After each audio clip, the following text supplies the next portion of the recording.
పిల్లల పెంపకం ఒక అందమైన ప్రయాణం.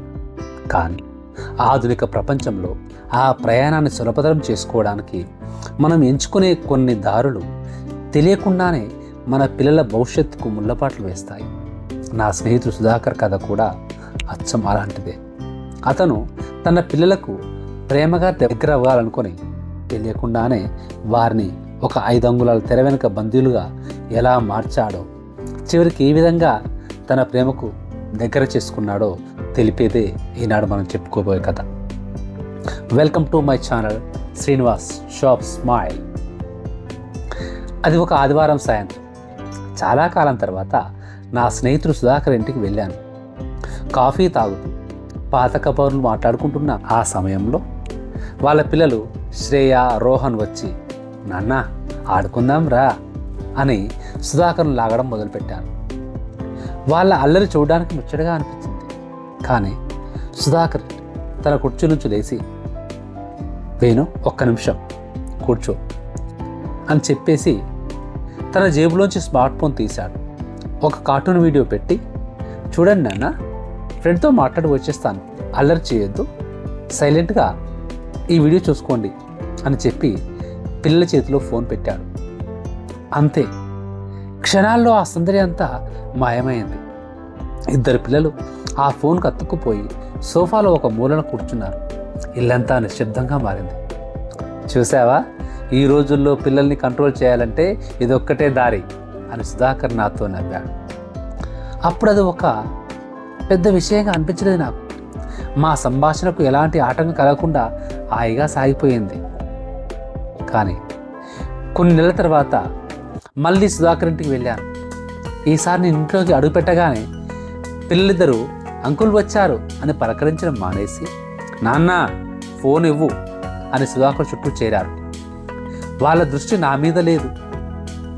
నా రాక వాళ్ళకు ఫోన్ సంపాదించుకోవడానికి ఒక అవకాశంగా మారింది.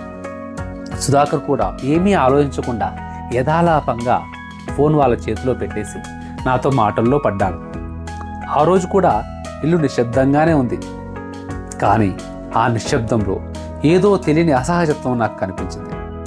గడిచిన సంవత్సరంలో ఈ దృశ్యం చాలాసార్లు పునరావృతమైంది. మొన్న సుధాకర్ పుట్టినరోజు సందర్భంగా వాళ్ళ ఇంటికి వెళ్ళాను. కానీ ఇంట్లో ఆ పండుగ వాతావరణమే లేదు. సుధాకర్ చాలా భారంగా, విచారంగా కనిపించాడు. ఏమైందిరా అని అడిగాను. అంతలోనే కొడుకు రోహన్ వచ్చి, నాన్న ఫోన్ కావాలి అని అడిగాడు. ఈరోజు కాదురా, అంకుల్ వచ్చారు కదా, అందరం కలిసి ఆడుకుందాం అన్నాడు సుధాకర్. అంతే, రోహన్ పెద్దగా ఏడవడం మొదలుపెట్టాడు. నాకు ఫోన్ కావాల్సిందే అని ఇంట్లో వస్తువులు విసిరేయడం మొదలుపెట్టాడు. కూతురు శ్రేయ కూడా అన్నకు వంతపాడింది. సుధాకర్ నిస్సహాయంగా వాళ్ళ చేతిలో ఫోన్ పెట్టి ఇలా ఇచ్చేశాడు.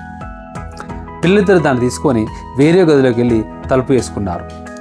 అప్పుడు సుధాకర్ కళ్ళల్లో నీళ్లు తిరిగాయి. చూసావా వేణు, నా పిల్లల్ని నేనే నా చేతులారా పాడు చేసుకున్నాను. ఎవరైనా ఇంటికి వస్తే నాతో మాట్లాడుకోవడానికి అడ్డు వస్తున్నారని ఫోన్ అలవాటు చేశాను.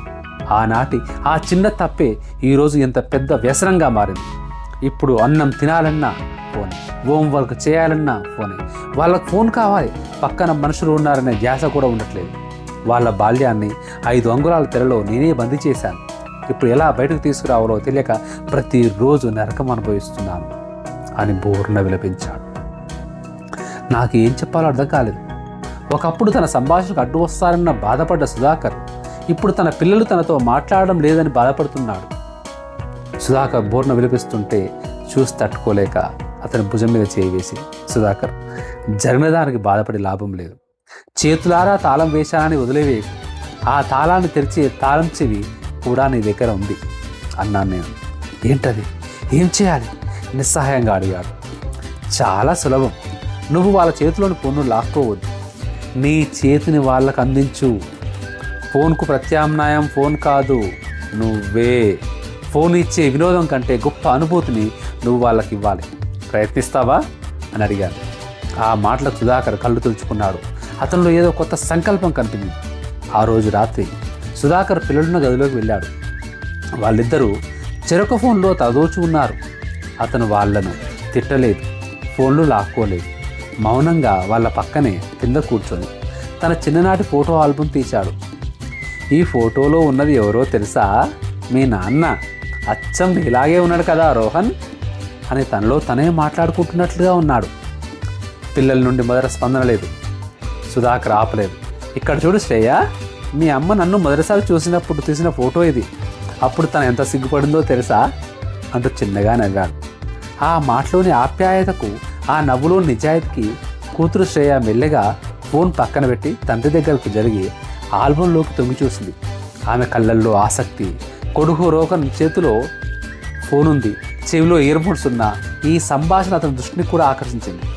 వాడు కూడా ఫోన్ పక్కన పెట్టి ఏది నాన్న చూపించు అంటూ పక్కన చేరాడు. కొద్దిసేపటికి ఆ గదిలో ఫోన్ల నుండి వచ్చే కృత్రిమ శబ్దాలు ఆగిపోయాయి.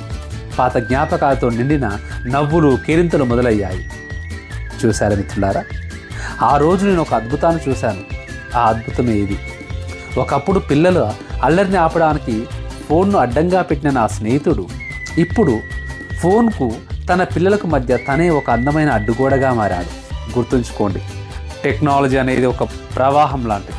దాన్ని పూర్తిగా ఆపలేకపోవచ్చు, కానీ మన ప్రేమ, సమయం అనే ఆనకట్టలతో దాని దారిని మన పిల్లల భవిష్యత్తు వైపు మళ్లించవచ్చు.